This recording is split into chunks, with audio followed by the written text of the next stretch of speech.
Good morning, good afternoon, and good evening, YouTubers out there.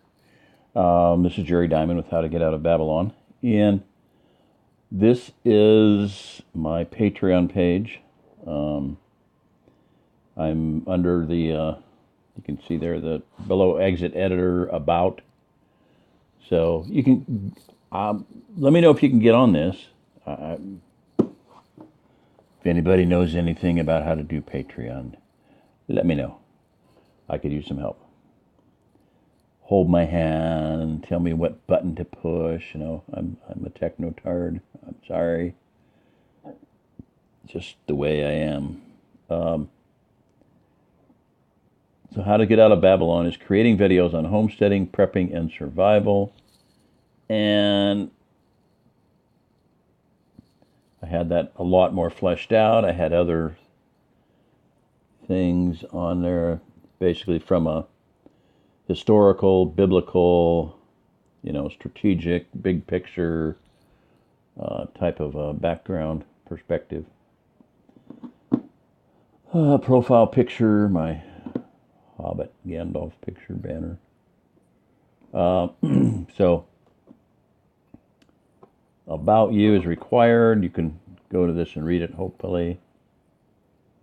I might just read through it. What the hey? I don't know. This was written about 2005 ballpark, almost 20 years ago.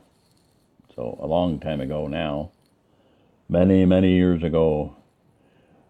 Almost 20 years ago, I made up a saying which came from my assessment of the situation as I saw it then. It is still true. Quote, a lot of people are going to die because they thought they were smart enough to think for themselves, end quote. So I said that in 1993. So 03, 13, 26 years ago. Ballpark. Recently we watched the movie The Druids about Vercingetorix, the great leader in Gaul who stood up to the Romans. The Gauls knew that unless they broke through the lines, they were lost. The Romans, if they could hold their ground, looked forward to the end of all their hardships. On that day, he said, on that very hour depended the fruits of all their previous battles. The people failed to heed the wisdom of his advice, and so thousands upon thousands were hacked and slaughtered. The Gauls lost. The Romans won. Okay. My son pointed out that, quote, it is what you've been saying, Dad. A lot of people die when they think they're smart enough to think for themselves, end quote. Younger children are often so much wiser than when they get a little bit older.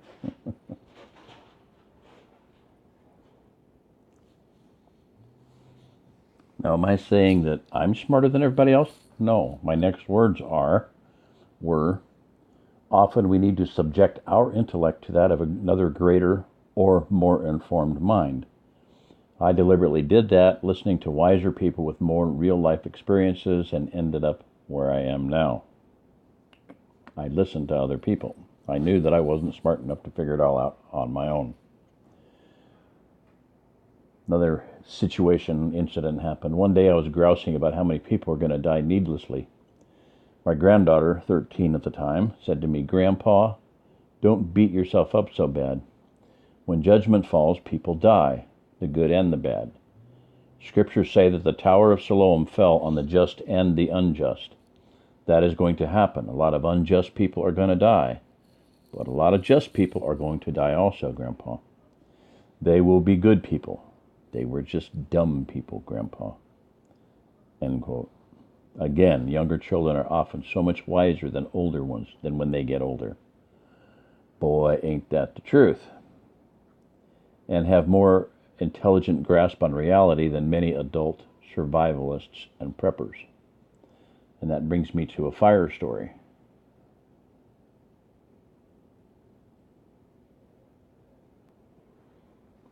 Okay.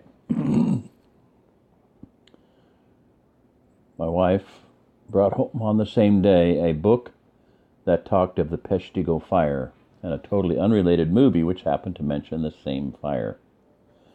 The book was the anthology of the Backwoods Home magazine, and it had a very good article about the Peshtigo fire, Wisconsin. I'd never heard of it. Then in one day, 2 witnesses were put before me. The story has great significance to us all. Many immigrants went out into the woods of Wisconsin and built homes and a life, basically with a hatchet and horses. This great fire came, which dwarfed the Chicago fire for loss of life. People had gone out into the wilderness and built homes and wealth with their hands and their tools.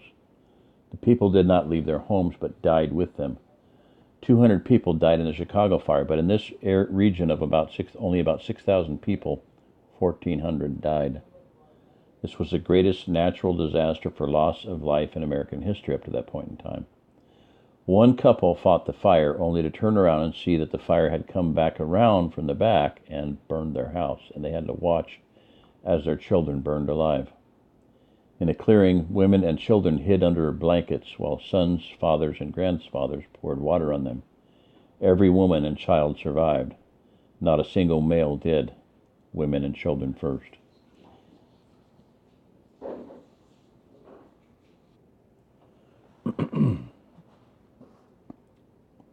We take roads and phones for granted. Communications, a fatal mistake. Here's another lesson from the Peshtigo fire. 2 things were destroyed by the fire. Communications, telegraph poles were made out of wood, and transportation, the roads were made out of corduroy or macadam.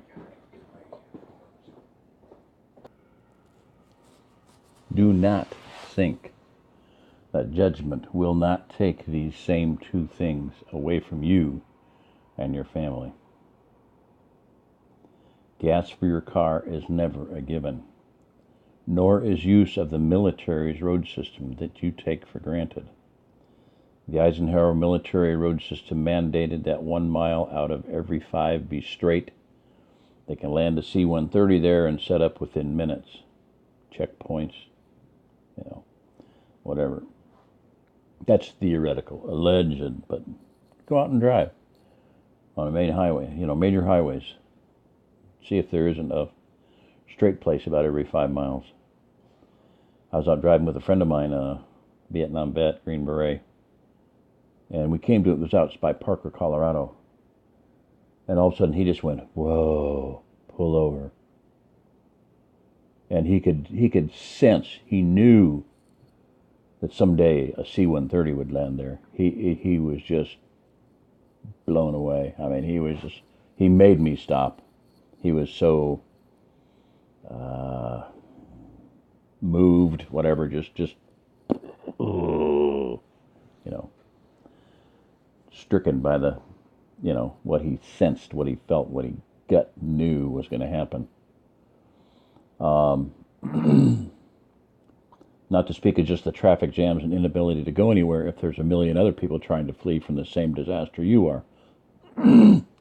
Phones and radios are not guaranteed to work either. Ever hear of an EMP? So hundreds of people around Peshtigo died because nobody knew there was a problem. And when help finally began coming in other words, they couldn't get any word out that something had happened. And of course, they're out of water, water barrels, water tanks burned down, water hoses, it was just an all-around problem.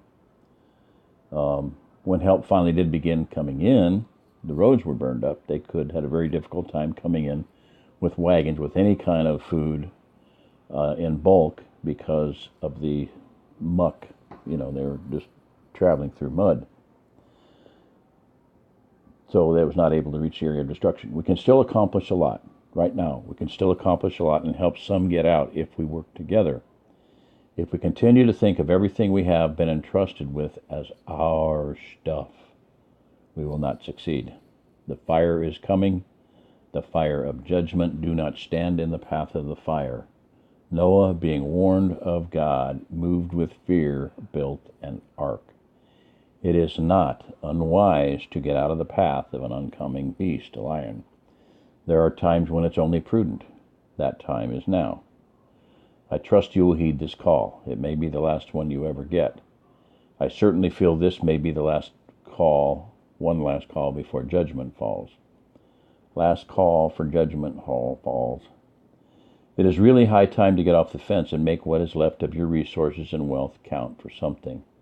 The day will come when many of you will have no wealth or resources left. Standing in the middle of the road will get you only one thing: run over.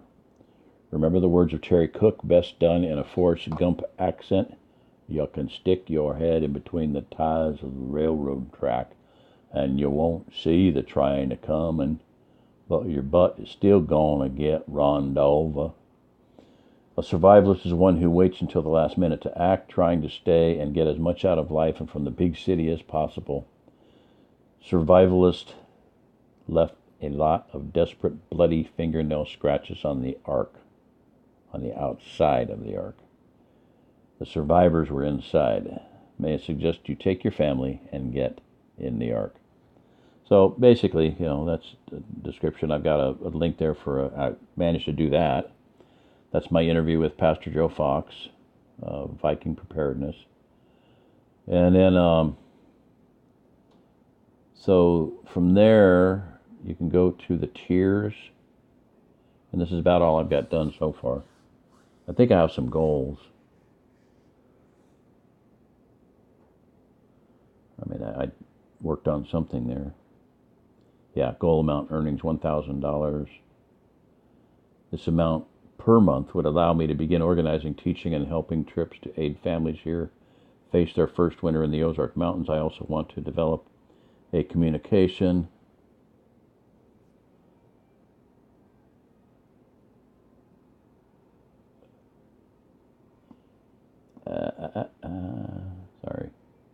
to develop a communication and training center and HQ.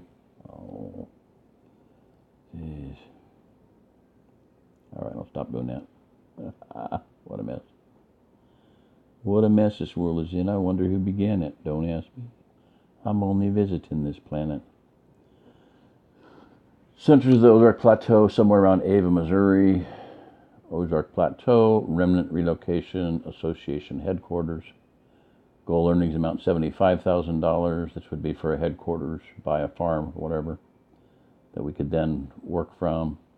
$12 million. Yeah, right. This is a goal, has been a belief need for many years. $5 million would go to several refuge workers that have been faithfully working toward the same goals for many decades as I have been. $6 million would go to my friend Mike Leathers, whose idea it was to ask for and expect $12 million and then share it. I will do the best I can with the last $1 million to shelter, feed, and heal as many as possible. Okay, so let's go back to tiers.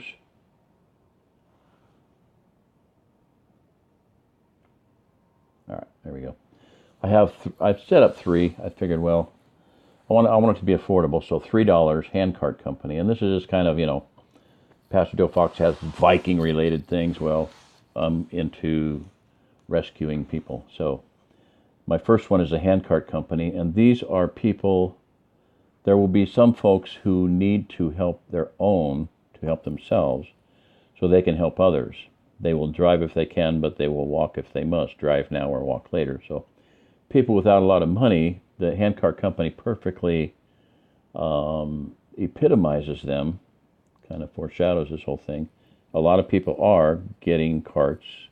Monty Judas followers, I think he's got about 5,000 followers, says have hand carts, ready to, loaded with some stuff. And I heard about this from Pastor Joe Fox. He decried the stuff that Monty Judas says to have for the cart, but I said, well, Pastor Joe, I'm saying get him some help, give him some ideas on that. All right, so, but anyway, the idea being lower income people. So for $3 you can get, you can listen to me read, you can listen to my hacks. So the next one would be for $5 or more, Watchmen on the Ramparts.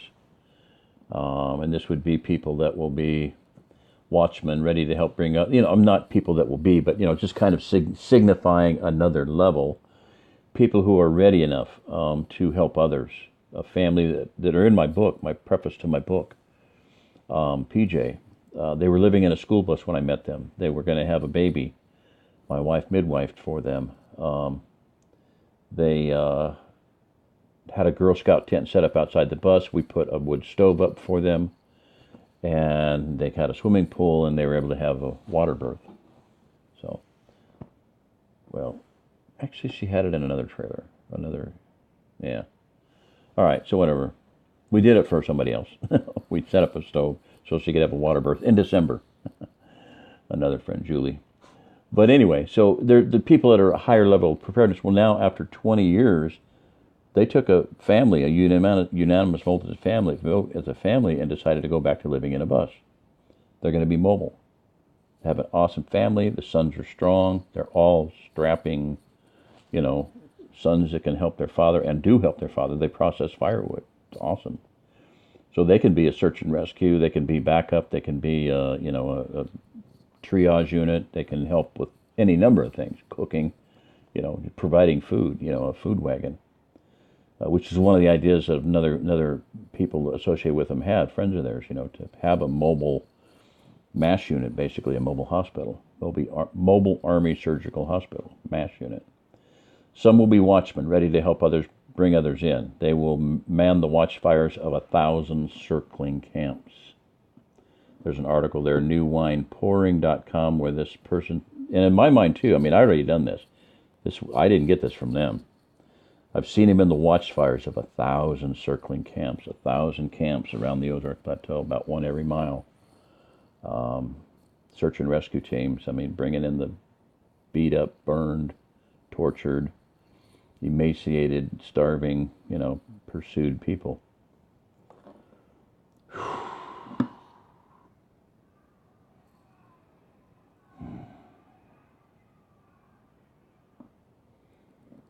Houses of healing. And I've got this set up, 100. Yeah, whatever. If I get a few, I'll be happy. It says to put numbers on them. Okay, so I did. Praying medic. 0 of 600. Okay, I can have 600 at $5, and I think 1,000, at $3 and whatever. I just like, if some extra money right now initially to just help me do what I'm trying to do. This is a porch that my son built. You can see the words, read the words there, Fellowship Hall. Just significant of a place of refuge, and this was a place of refuge for a lot of families from South Africa many years ago. In fact, I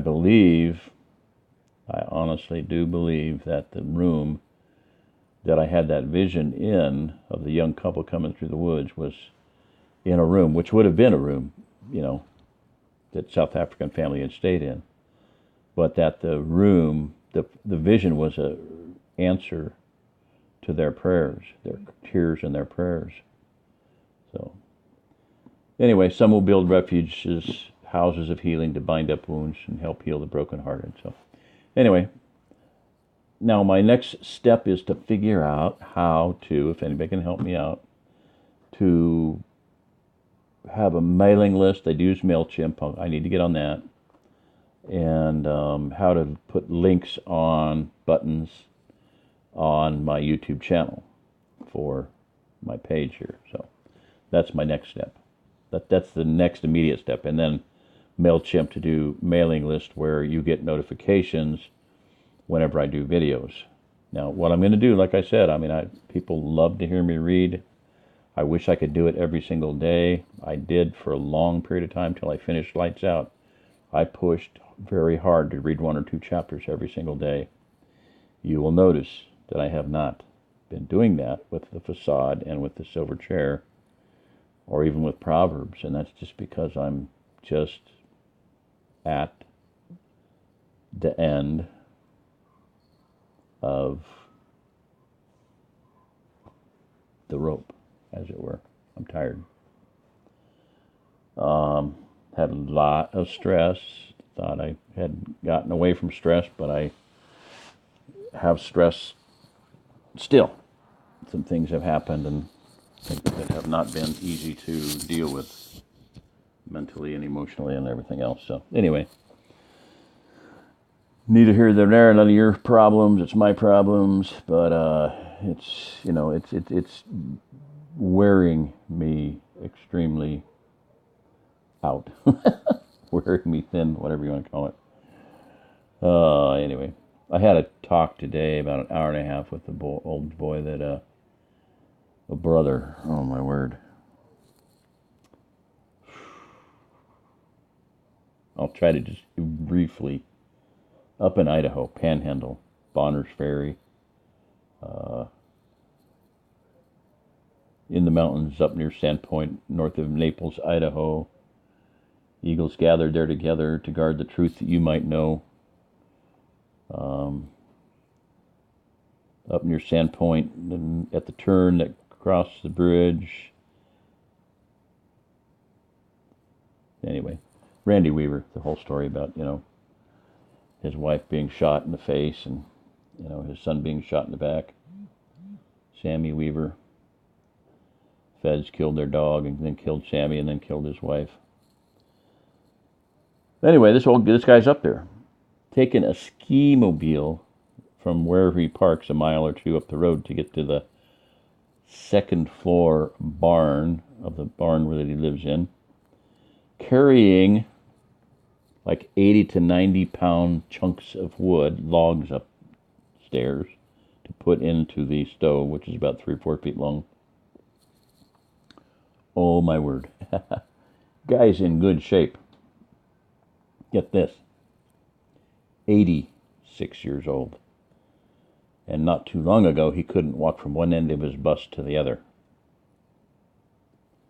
He had to get a stick to help put his pants on in the morning and stuff. So he's taken some good nutrition, and he's built himself back up. He was getting dementia. He had Parkinson's. He was going to pieces. He was going downhill really fast.